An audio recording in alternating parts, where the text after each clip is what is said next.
오늘 설교의 제목을 보면은 법궤를 모셔라 이렇게 되어 있는데요.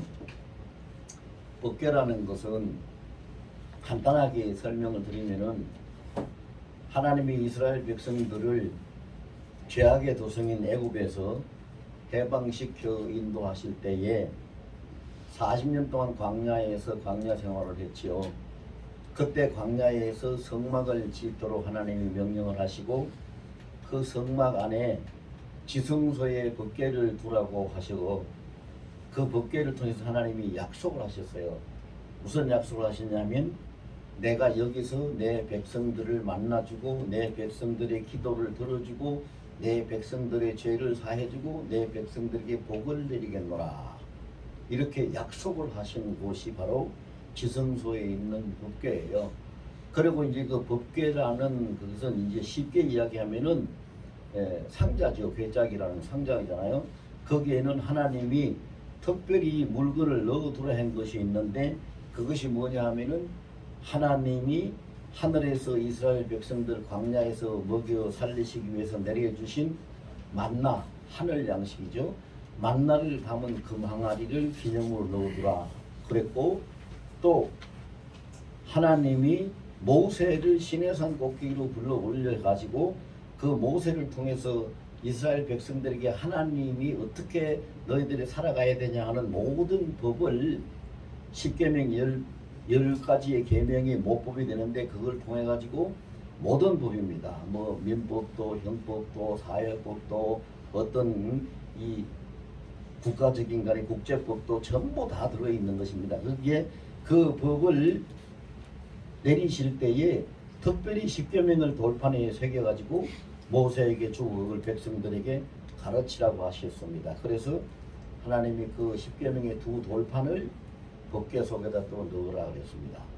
그 다음에 이제 한 가지는 이 아론을 대제사장으로 세워서 하나님 앞에 제사하는 그 제사를 행하게 하셨고 아론의 가문을 제사장 가문으로 구별해서 세우셨는데 그 이제 백성들이 그 하나님이 구별하여 세우신 대제사장의 그 가문을 귀하게 여기지 아니하고 잘 따르지 아니하고 하는 이러한 그 양상들이 있으니까 하나님이 그를 구별해서 하나님이 세우셨다는 증거를 보이기 위해 가지고 아론이 가지고 다니던 지팡이하고 다른 사람들이 있었던 지팡이를 같이 세워 가지고 거기서 하나님이 어느 지팡이에서 싹이 나느냐, 싹이 나는 지팡이가 하나님이 택하여 세운 것이고 그것이 진짜 하나님의 능력이 임한 진짜 하나님의 종의 지팡이다.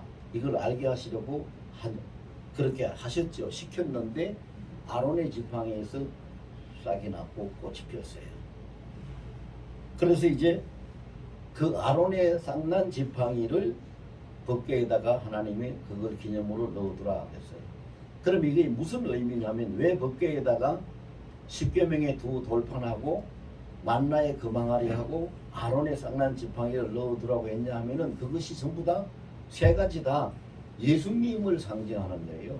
예수님을 가르치는 것인데 자 십계명의 두 돌판은 말씀 요한복음 6장 35절에도 있죠. 요한복음 1장 14절에도 있죠. 말씀이 육신을 입고 우리 가운데 오시고 생명의 떡으로 오신 말씀이 육신이 되어 오신 예수님을 상징하는 것이 십계명의 두 돌판이고 그 다음에 요한복음 6장 35절은 난 하늘에서 내려온 영생하는 생명의 떡이라고 주님이 말씀하셨어요. 그래서 만나의 금항아리는 우리를 영생 구원하고 영생시키는 생명의 떡인 예수님을 의미하는 것이고 아론의 싹난 지팡이는 요한복음 11장 25절 26절에 말씀하셨는데 나는 부활이요 생명이니 누구든지 나를 믿는 자는 죽어도 살겠고 살아서 믿는 자는 영원히 죽지 아니하라고 하신 그 말씀대로 죽은 나무 지팡이는 여러분 뭔지 다 아시잖아요. 금방 벤 것도 아니에요. 베가지고 다듬어서 말라서 다 사람들이 짚고 다니는 그 전혀 생명력이 없는 거잖아요. 그런데 아론의 지팡이는 하나님이 싹이 나게 하고 꽃이 피게 하고 이렇게 했어요. 그래서 그것이 죽은 나무가 다시 살아나서 싹이 난 것을 가리키는 부활하신 예수님을 상징하기 위해서 이 세 가지를 넣으라고 했어요. 그러면은 이제 이렇게 보면은 법궤를 모시라는 얘기는 무슨 얘기냐? 예수님을 잘 모시고 살아라는 얘기예요. 그 말씀이 우리 인생을 승리하게 하는 그러한 그 승리의 비결이고 축복받는 방법을 하나님이 알려주셨는데, 그러면 왜 예수님을 잘 모셔야 되느냐? 왜 그 법궤를 잘 모셔야 되느냐? 오늘 본문의 내용은요, 우리가 한 절밖에 안 봤는데, 우리가 역대상 13장 한 장 내용만 보면은요, 다윗이 블레셋에서 뺏겼던 그 법궤가 베스메스로 돌아오게 됐지요. 그리고 나서 이제 다윗이 왕이 되고 그 왕권을 회복하고 난 다음에 하나님을 모셔야 되는데, 하나님을 잘 모시지 못하는 죄를 그 백성들이 지었기 때문에 내가 이제 하나님을 잘 모셔야 되겠다. 다윗이 이렇게 결심을 하고 그 천부장들, 그 다음에 백부장들, 이런 그 지휘관들을 불러가지고 우리가 하나님을 잘 모셔야지 우리 백성들이 복을 받으니까 그렇게 해야 되겠다. 너희 생각은 어떠냐? 해서 이제 다윗이 다 동의를 얻고, 또 제사장들이나 일반 백성들한테도 또 족장들한테도 다 동의를 얻어가지고 좋습니다. 그렇게 합시다. 라고 해서 법궤를 이제 다윗성으로 옮겨다 놓고 거기서 하나님 앞에 제사를 드리고 하나님을 모시려고 그렇게 했어요. 그래서 이 행사는 거국적인 아주 거대한 국가적인 행사예요. 개인이 다윗이 그냥 일방적으로 지시를 해가지고 사람 몇 사람을 보내서 한 것이 아니라 온 백성들을, 대표자들을 다 모아가지고 회의를 하고 거기에서 결정을 하고, 그렇게 해서 아주 국가적인 대행사로 큰 축제지요. 축제로 이 행사를 행하면서 그 법궤를 다윗성으로 옮겨가는 그런 일을 시작을 했는데, 뜻하지 않게 가는 도중에 아주 좋지 못한 불상사가 생긴 거예요. 그 불상사가 생겨서 우사라는 사람인데요. 우사라는 사람이 그 법궤가 흔들리니까 법궤가 쓰러질까 봐서 쓰러지지 못하게 하려고 그 법궤를 이렇게 고정을 시키려고 잡았어요. 잡았는데 그 순간에 하나님이 노하셔서 그 법궤를 잡은 우사라는 사람을 몸을 그냥 확 찢어버려서 죽게 만들었어요. 그러니까 이게 대단한 국가적인 행사고 엄청난 축제에 가장 좋은 일을 지금 하고 있는데, 사람들이 보면 그때 그 법궤를 새 수레에 싣고 갈 때에 사람들이, 백성들이 모여가지고 막 노래를 부르고 춤을 추고 갖가지 여러 악기를 연주를 하고 이러면서 막 아주 큰 축제가 벌어진 그런 행사를 시작하는 도중에 이렇게 엄청난 일이 생겼단 말이죠. 이런 일이 생기니까 다윗이 하나님 앞에 겁이 나가지고 어떻게 할 수가 없어서 이것을 다윗성으로 모셔가지 못하고 거기에서 가까운 곳에 있는 오벳 에돔이라는 사람의 집에다가 당분간 그 법궤를 두고 다시 하나님 앞에 뜻을 묻고 그렇게 모셔야 되겠다 이렇게 생각을 해서 오벳 에돔의 집으로 법궤를 모시게 됐죠. 그래서 오늘 본문에 우리가 한 절 읽은 것이 바로 그거예요. 하나님의 궤가 오벳 에돔의 집에서 그의 가족과 함께 석 달을 있으니라. 여호와께서 오벳 에돔의 집과 그의 모든 소유의 복을 내리셨더라. 자, 엄청난 화가 일어나고 굉장한 사건이 있었는데, 그 하나님의 법궤를 모신 오벳 에돔의 집은만 복이 받는 것이 아니라 그의 재산의 소유까지, 그가 가지고 있는 모든 것에 큰 복을 받았다. 그럼 도대체 이 말씀이 우리에게, 오늘 이 말씀을 보는 우리에게, 듣는 우리에게 무엇을 하나님이 계시하고 계시느냐? 하나님의 계시를 우리가 분명히 깨달아야 되죠.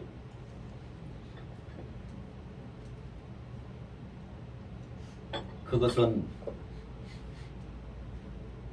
하나님의 궤를 모셔가기 위해서 아주 국가적인 대행사를 하고 축제 가운데 그 궤를 모셔가고 있는 가운데에 생긴 그 사건은 다윗의 그 정부나 그 이스라엘 그때 당시에 그 사람들에게는 굉장한 위기였습니다.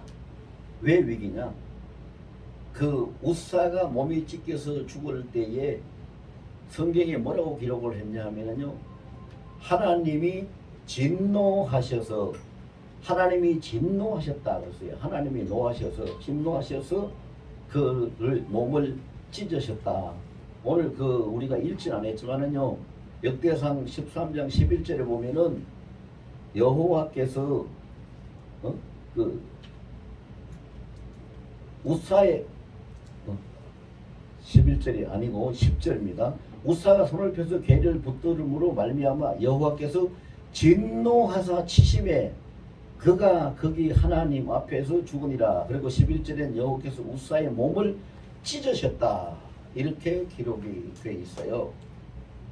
그럼 이거 하나님이 진노를 하셔가지고 사람의 몸을 찢어서 그 자리에서 죽게 하신 이 사건은 절대로 작은 사건이 아니고 굉장히 큰 사건이고 엄청난 일이지요. 그러니까 대위기를 만난 겁니다. 그럼 여기서 보여주고 있는 건 뭐예요? 대위기가, 국가적인 위기, 그 전역의 상황적인 어떤 위기가 왔을 때에 하나님은 복을 주시고 하나님이 함께 계시는 자도 있을 수 있다는 걸 보여줍니다. 여러분, 지금 우리가 살고 있는 것은 상황적으로나 국가적으로나 국제적으로나 뭐 어떤 면으로 봐도 지금 대위기를 맞이하고 있습니다. 세계 각국의 기근과 지진과 전쟁과 뭐 여러 가지 그 다음에 전염병과 질병과 여러 가지 말할 수 없을 만큼의 엄청난 그 문제가 생기고 위기를 맞이하고 있는 이때입니다. 근데 이때 상황에 우리가 하나님 앞에서 위기가 곧 기회가 될 수 있는 그런 사람이 있는데, 그런 사람이 누구냐? 법계, 다시 말하면 예수님을 제대로 모시고 사는 자는 어떤 위기가 와도 위기 속에서 복을 받는 기회가 된다. 이것을 우리에게 말씀해 주시고 가르치고 있는 겁니다. 그러면 이제 우리 하나씩 살펴봐야 됩니다. 하나님이 왜 그 다윗이 다윗성으로 법궤를 옮겨가는데 하나님이 진노를 하셨고 우사를 죽게 만드셨을까? 원인이 뭘까? 근데 여기 성경에 보면은요, 그 원인을 우리가 금방 알 수 있어요. 제가 아까 조금 그 상황 설명을 드렸는데, 다윗이 하나님의 법궤를 다윗성으로 옮겨가기 위해 가지고 그가 준비한 게 뭐냐면은요, 백부장, 천부장, 또 제사장 그 지도자들을 모아가지고 회의를 하고 그 사람들에게 뜻을 묻고 그들이 다 좋다고 찬성을 해가지고 이 일을 결정해서 법궤를 모시게 됐어요. 근데 그보다 먼저 해야 될 일은 뭐예요? 하나님 앞에 먼저 물었어야 돼요. 하나님 앞에 먼저 예배를 드리고 하나님 앞에 우리가 하나님이시여, 여호와 하나님이시여, 우리가 하나님의 궤를 이 다윗성으로 옮겨가서 거기서 하나님을 섬기려고 합니다. 하나님 앞에 먼저 물어야 되는데 하나님 앞에는 묻지도 아니하고 사람들 생각을 물어보고 결정을 해가지고 일을 시작했어요. 첫 번째 잘못은 다윗이 했죠. 잘못했어요. 이건 잘못이에요. 여러분들, 이것을 통해서 우리가 뭘 알아야 됩니까? 우리가 어떤 일을 할 때, 큰 일이든 작은 일이든 새로운 일이든 뭐 겪었던 일이든 어떤 일을 할 때에 내가 이 일을 어떻게 하면 좋고, 이복에 내가 어떻게 하면 좋은가, 사람 보고 묻지 말고 누구한테 먼저 물어봐요? 주님, 예수님 앞에, 하나님 앞에 먼저 물어봐야 돼요. 하나님께서 무엇을 뜻하고 계시고 어떻게 하기를 원하시는지 하나님 앞에 먼저 물어봐야 되는데, 다윗이 참 하나님의 뜻을 잘 헤아리고 살아가는 사람이었었는데 이때는 엄청나게 큰 실수를 했어요. 하나님 앞에 묻지 아니하고 사람들을 모아놓고 물었단 말이에요. 그래가지고 그 사람들의 대답을 듣고 결정을 해가지고 시행을 했어요. 이게 잘못이에요. 첫째 잘못이에요. 두 번째 잘못은 뭐냐 하면은요, 하나님의 궤를 광야에서 그 성막을 짓고 하나님의 궤를, 그 법궤를 지성소에다가 모셔두고 그들이 광야 생활을 할 때는 이동했잖아요. 유목민이 이동하면서 살았대. 그래서 광야에서 그 성막을, 천막을 거두어 가지고 다른 장소로 옮겨갈 때는 레위 족속으로 의해 가지고, 제사장 족속, 레위 족속으로 의해서 그 법궤를 어깨에다가 메고 가라 그랬어요. 그런데 다윗이 법궤를 옮겨갈 때에 어깨에다가 제사장들이 어깨에다가 메고 가는 게 아니라 새로 수레를 만들어 가지고 소각권은 수레에다가 싣고 갔어요.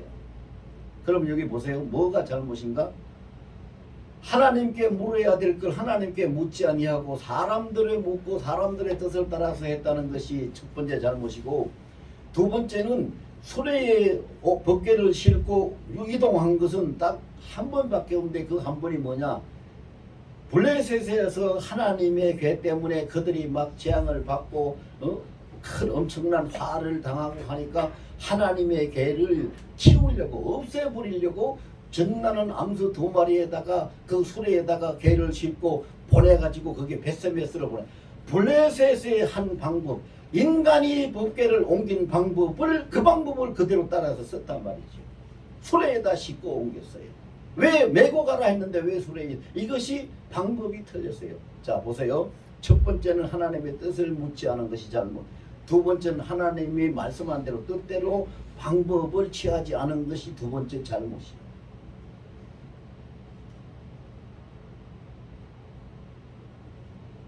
이렇게 하니까 하나님이 진노를 하셨어요.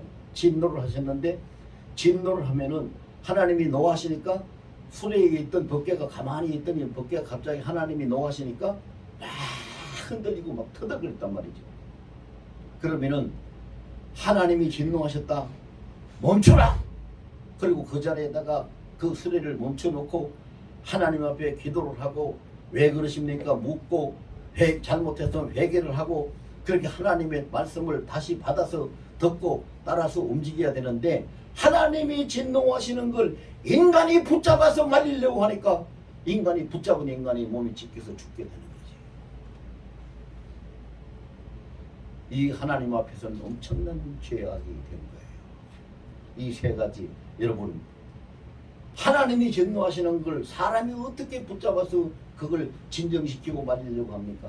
이 잘못한 거예요. 그러니까 그 법궤를 붙잡은 우사가 그 자리에서 즉사한 거지. 여러분, 우리는 이것을 통해서 어떤 위기가 와도 복을 받는 사람은 반드시 복을 받는데, 어떤 사람이 복을 받느냐? 아무리 급해도 아무리 복잡하고 아무리 그 위기가 와도 먼저 하나님의 뜻을 묻고 행동하라는 것. 그 다음에 하나님의 뜻을 묻고 나서 행동할 때는 하나님이 말씀하신 대로, 하나님이 뜻하신 대로, 하나님이 지시하신 대로 그 방법대로 움직이라는 것. 그리고 세 번째는 하나님 앞에 합당하지 못한 것이 있다면, 하나님이 진노하시거나 하나님이 내게 응답하시지 않을 때는 그걸 내가 인위적으로 인간적으로 풀으려고 어떻게 붙잡고 애쓰지 말고 하나님 앞에 엎드려서 회개하고 하나님의 뜻을 묻는 기도를 하고 시행하라는 것. 이 세 가지를 잘 하는 자가 위기 속에서도 복을 받습니다. 그럼 보세요. 오늘 본문 우리가 한 절밖에 안 읽었는데 오벳 에돔이 왜 하나님께 복을 받았는가 보세요. 하나님의 궤가 오벳 에돔의 집에서 그의 가족과 함께 석 달을 있습니다. 참, 요 짤막한 속에 그의 가족과 함께 석 달을 있습니다. 여러분, 이게 무슨 뜻이에요? 머릿속에 푹 떠오르는 것이 있죠. 오벳에돔의 그 법궤를 모시고 갔는데 오벳에돔이 아이고 그 우사라는 사람이 법궤에게 손댔다가 죽었는데 아이고 우리 집에 모시오면 어때요? 안 돼요. 이거 어떡하라고 그래요? 그리고 아니면은 그 왕이 다윗이 왕이니까 왕이 그러면 여기다가 당장 모시두라고 하니까 왕명을 거역하지 못해서 왕명을 거역하면 죽을 수밖에 없으니까 왕명을 거역하지 못해서 만약에 마지 못해서 그리 하십시오 임금님 하고 허락을 했다면 어떤 빈 방이나 어떤 다른 장소나 이런 데를 택해가지고 법궤를 모셔두고 그냥 거기다가 다 놔뒀겠죠. 가족과 함께 있었겠어요? 이 말씀을 보세요. 왜 복을 받았는가? 가족과 함께 석 달을 있었다고 그랬어요. 그 가족과 함께 있었다는 얘기는 무슨 얘기요? 그 법궤 앞에 가서 오벳에돔의 가족이 하나님 앞에 제사하고 기도하고 예배하고 그것을 잘 받들어 섬겼다는 거지. 그래서 복을 받을 수밖에 없는 거예요. 그래서 보면은요, 여기서 두 가지 하나님이 축복을 말씀해 주시는데, 첫째는 뭐냐? 오벳 에돔의 집에 법궤가 있어서 그 집이 복을 받았다 그랬죠. 그 집이, 집과 그의 모든 소리가, 그 집이 복을 받았다. 그러면 하나님이, 자, 다 같이 따라합시다. 하나님이 계시는 곳은 복이 임합니다. 법궤가 오벳 에돔의 집에 있으니까 집이 복을 받았어요. 거기 계시니까. 그런데 그 가족이 함께 있었더니 그 가족이 함께 있는 걸 가지고는 무슨 복을 받았어요? 그의 모든 소유의 복을 받았더라. 그러니까 그들의 살림살이의 복인데, 함께 살아가니까 하나님이 그들의 살림살이를 축복하셔서 풍성하게 하신 것이죠. 또 다 같이 합시다. 하나님을 모시면 우리의 살림살이가 풍성해지는 복을 받습니다. 네, 두 가지. 여호와 하나님이 계시는 곳은 복이 내려지고, 하나님을 모시는 자에게는 부유하게 되는 복을 내려주신다. 그 말씀입니다. 이렇게 그러면은 우리가 법궤를 모셔야 되는데, 그 예수님이 법궤라고 그랬어요. 모셔야 되는데 어떻게 모셔야 될까? 방법이 뭘까? 어떻게 모시는 것이 잘 모시는 것일까? 비결이 뭘까? 자, 이거는 이제 출애굽기에서 나오는데요. 출애굽기 성막론에서 보면은 이 나오는 말입니다. 자, 법궤를 잘 모시는 방법은, 첫째는요, 하나님이 뭐라고 명령하시냐면 이 법궤를 만들어서 지성소 안에다가 두라. 그래서 그 법궤의 뚜껑은 속죄소라고 이름을 붙였죠. 속죄소라고도 하고 시은좌라고도 합니다. 왜 속죄소라고 했냐면 거기에서 죄를 사해주는 장소다. 그래서 속죄소. 그 다음에 시은좌는 은혜를 베풀어 주시는 자리, 하나님의 자리다, 좌석이다, 보좌다, 하나님의 보좌, 은혜를 베푸신 하나님의 보좌다. 그래서 시은좌라고 이렇게 했습니다. 그래서 그거를 지성소에다가 이렇게 두라고 했습니다. 그럼 우리가 법궤를 잘 모실 수 있는 방법은 첫 번째 뭐예요? 어디다 둬야 돼요? 지성소에다 둬야 됩니다. 지성소에. 우리가 예수님을 잘 모시는 방법은 우리가 어떻게 모셔야 돼요? 자, 다 같이 내 마음에 지성소에 내 인격에 가장 중심에 예수님을 모십니다. 네, 이것이 지성소의 법궤를 모시는 겁니다. 내 인격의 중심에, 내 마음의 지성소, 가장 내가 중심으로 정말로 정성을 다하는 내 마음의 지성소, 내 인격의 중심에 예수님을 모시는 것이 지성소에 모시는 거예요. 그리고 그렇게 모시고 난 다음에는 어떻게 해야 되느냐? 그 다음에 그 법궤를 모셔놓고 하나님 앞에 제사를 드리도록 정해진 날이 있습니다.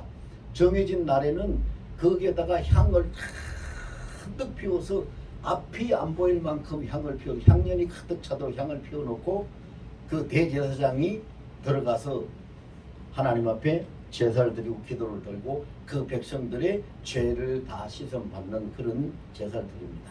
그러니까 그 법궤를 모셔놓고 가만히 그냥 물건처럼 놔두는 것이 아니라 그 앞에서 제사를 드린다. 다시 말해서 우리 마음의 중심에, 인격의 중심에 예수님을 모셨으면 예수님 여기 가만히 계세요? 꼭 숨어 계세요? 그렇게 할 것이 아니라 항상 그 예수님 앞에서 모든 일을 보고하고 묻고 기도하고 하는 예수님 앞에 생활을 통한 산제사를, 생활의 예배를 드리는 산제사를 드리는 것이 법궤를 잘 모시는 겁니다. 그래서 우리가 마태복음 28장 20절에 보면 예수님이 약속하셨잖아요. 볼지어다 내가 세상 끝날까지 항상 너희와 함께 있음이라 그랬어요.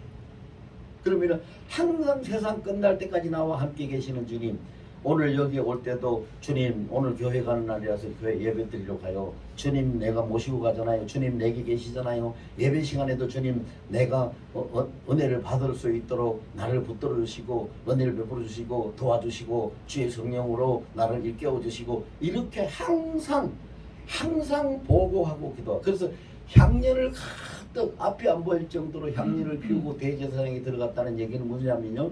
그 향을 피운다는 것은 성경적인 의미로 기도를 이야기합니다. 성도의 기도를 향이라고 하나님 앞에 올려지는 향이라고 그러죠. 그래서 평소에 항상 모든 것을 아뢰고 보고하고 묻고 하는 기도를 항상 많이 하고 그러는 가운데 주님을 모시고 항상 살아가고 주님께 생활을 통한 예배를 드리고 이렇게 가면 살아갈 때에 법궤를 잘 모시는 것이 된다.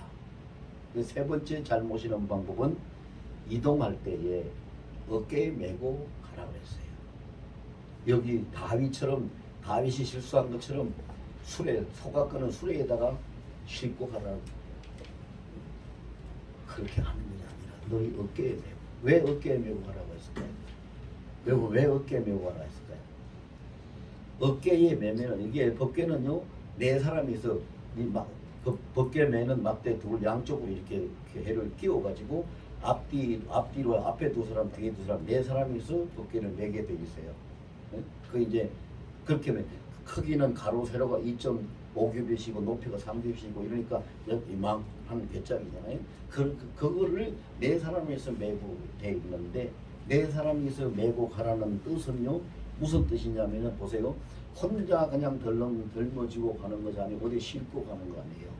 네 사람이서 같이 가려면은요 발을 잘 맞춰야 되고 한 마음이 돼야 되고 그래서 우리가 가정에서 가족이 오늘 오베데돔의 그 가족들은 석 달 동안 함께 살았다고 그랬어요. 이 가족이 한 마음이 되고 함께 주님을 섬기고 주님을 잘 모시고 두려워할 수 있는 그런 삶을 살고 그 다음에 이동시에 이걸 메고 가라 했으니까 내가 어디를 갈 때 무슨 일을 할 때 행동을 할 때 이것이 주님이 함께 가시는 발걸음이 맞는가 주님이 말씀하신 그 방법이 맞는가 이런 것을 주님의 뜻을 두려워하고 주님을 생각하고 그것을 확인하고 그래서 조심해서 잘 주님과 동행하는 것 주님과 동행하는 걸음으로 이동하고 살아라 그런 말씀이죠. 여러분 이 말씀은요 어떻게 들으면 아이고 목사님 설교 들으니까 너무 어려운 것 같아요. 어떻게 내 중심에 예수님을 모시고요 항상 생활의 예배를 예수님께 드리고 모든 걸 주님과 발걸음을 동행하고 발맞춰서 가는 거 그게 어디 쉬워요? 아이고 그거 쉽지 않아요. 이렇게 어렵게 생각할 수도 있는데 절대 어렵지 않아요. 절대 어렵지 않아요. 왜 어렵지 않느냐? 하나님은 우리가 어려운 것을 하라고 하지 않아요. 그리고 하나님은 우리가 원하는 것을 다 들어주시고 우리를 은혜를 베푸시고 도와주신다고 약속하셨어요. 우리가 시편 107편 9절 말씀에도 보면 하나님이 약속을 하시는데 뭐라고 약속을 하시냐면은 내가 너희 사모하는 마음을 만족해 하고 주님 영혼을 좋은 것으로 채워주신다. 그리고 시편 107편 19절에 가서 보면 내가 너희를 인도해서 잔잔한 물가로 인도하신다고 했어요. 그럼 보세요. 우리가 해야 될 건 뭐예요? 사모하는 마음. 주님 나 주님하고 주님을 나가 모시고 살고 싶어요. 항상 주님하고 모든 걸 의논하고 같이 살고 싶어요. 어디 갈 때도 주님하고 같이 이동하고 같이 움직이고 싶어요. 사모하는 마음, 원하는 마음을 내 속 중심에 품고 그것을 주님 앞에 아뢰면 주님이 어떻게 하신다고요? 만족해 하시고 채워주신다. 쉽죠? 절대 어렵지 않아요. 내가 정신 바짝 차리고 주님을 잘 모시고 다녀야지 죄도 안 져야 되고 실수도 안 해야 되고 기도도 많이 해야 그렇게 부담감 가지면 그렇게 할 수 있는 사람은 세상에 아무도 없어요. 아무도 없어요. 근데 주님은요 내가 원하고 내가 사모하고 내가 주님을 앙망하고 내게 계시기를 원합니다. 함께 하시기를 원합니다. 같이 이동하기를 원합니다. 라고 그렇게 요청을 하면 다 들어주세요. 그래서 예수님이요 우리 기도를요 3중 기도하는 것을 가르쳐 주셨어요. 이 삼중 기도란 말은 제가 지어낸 말이니까 그냥 그렇게 들으세요. 마태복음 7장 7절에서 8절에 보면 삼중 기도를 할 수 있는 첫째는 뭐하라? 구하라. 그러면 응? 얻을 것이다. 두 번째 찾으라. 그러면 찾을 것이다. 세 번째 두드리라. 그러면 열릴 것이다. 이렇게 구하라, 찾아라, 두드리라. 삼중 기도를 가르쳐 주셨는데 그게 뭐냐면 첫째 구하는 건 뭐요? 주님이 내게 계시어 달라고. 주님이 통치가 주님의 나라가 내게 임하도록 그거를 주님 앞에 요청하는 것이 구하는 거예요. 그 다음에 두 번째 찾으라는 건 뭐예요? 주님이 내게 계시면 내가 주님하고 함께 살고 주님하고 함께 일하고 하려면 내가 무엇을 어떻게 하는 것이 올바로 잘 하는 것인지 방법을 내가 모르고 그 길을 잘 모르니 그 방법과 길을 내게 알려주십시오. 그것을 얻는 것이 길을 찾는 것이 찾으라. 세 번째는 두드리라고 그랬어요. 그래서 내가 주님의 뜻도 알았고 주님의 뜻, 그 방법 가르쳐주는 방법도 기도해서 깨달아서 알았는데 그렇게 하다가 보니까 잘 돼요, 안 돼요? 잘 안 되는 것이 있어요. 막힐 때가 있고 일이 안 풀릴 때가 있고 장애물이 있을 때가 있고 그럴 때는 어떻게 해야 돼요? 그때는 내 힘으로 안 돼요. 그럴 때는 누구밖에 못해요? 주님밖에 못해요. 그러니까 그럴 때가 있으면 내게 길을 찾고 내 뜻을 구하고 네 그렇게 해가지고 네가 다 살아가는데 그렇게 이 세상은 천국이 아니기 때문에 항상 사탄이 방해하기 때문에 우리에겐 어려움이 따를 수밖에 없어요. 요한복음 16장 33절에 분명히 예수님은 너희는 세상에서 환난을 당한다 그랬어요. 너희는 세상에서 환난을 당하나 그러나 담대하라. 내가 세상을 이겼다. 주님이 다 이겨 놓으셨기 때문에 담대하라는 것이 우리에게 환난이 없다는 게 아니에요. 있어요. 근데 그때는 어떻게 해야 돼요? 그때는 내 힘을 안 되니까 예수님 도와주세요. 두드리라. 녹화라. 도움을 예수님 앞에 구하는 것이 녹화. 그래서 구하라, 찾아라, 두드리라가 삼중 기도가 있는 거예요. 우리가 이걸 잘 생활하면은 우리의 모든 삶은 항상 행통하고 복될 수 있어요. 항상 하나님의 나라 통치를 먼저 구하고 하나님의 뜻을 따라서 나아갈 수 있는 내가 할 수 있는 방법과 내가 가야 될 길을 먼저 두 번째로 찾고 그리고 가다가 막히면 아이고 못하겠네 힘들어 못하겠네 주여 나 안 되겠어요 그러지 말고 주님 이런 문제가 생겼어요. 주님 이런 어려움이 생겼어요. 내게 이런 환난이 왔어요 하고 주님 앞에 두드리고 녹화하면 주님이 문을 열어주시고 그걸 풀어주시는 거예요. 이사야 45장 2절에도 보면 그 말씀이 있어요. 이사야 45장 2절에도 보면은요 하나님이 이스라엘 백성들을 향해서 뭐라고 하냐면 내가 너희에 앞서간다. 하나님이 우리 뒤따라오잖아요. 앞서가요. 하나님이 먼저 우리가 주님을 모시고 다니면 주님이 앞서가시면서 우리를 이끌고 인도해 가세요. 그런데 우리 주님을 따라가는 길도 쉽지 않으니까 그런 문제가 생겨요. 근데 주님이 하나님이 그랬어요. 내가 너희보다 앞서가서 너희 가는 길에 논문을 부수고 쇠빗장을 꺾고 너희를 인도해 간다. 그렇게 말씀하고 약속을 하고 계시는 거예요. 그리고 예레미야 33장 2절에 보세요.